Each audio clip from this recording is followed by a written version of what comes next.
Be sure to read and follow the safety guidelines to protect your computer from potential damage and ensure your personal safety. For more information about safety guidelines, see the owner's manual at dell.com/support. Before you begin, turn off the computer and disconnect all the attached peripherals. Before proceeding, ensure your computer is in service mode. To enter service mode, press and hold the B key on the keyboard and then press the power button. Now, the computer will boot up and the owner tag information is displayed on the screen. Press any key to proceed. The computer will emit 3 short beeps and shut down, indicating it has entered the service mode. Loosen the captive screws holding the base cover in place. Using a plastic scribe, pry the base cover from the palm rest assembly, starting at the top edge and working your way around to release it from all sides.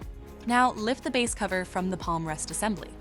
If your computer is unable to enter service mode, disconnect the battery cable from the system board. Identify the wireless module and loosen the screw. Unlatch and disconnect the cables to remove the module from the system. To reinstall the wireless module, place it back in the system and reconnect the cables. Relatch and tighten the screw to secure the module.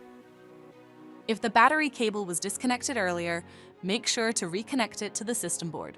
Next, align the base cover with the palm rest assembly and gently place it into position. Tighten all required screws to secure the base cover in place.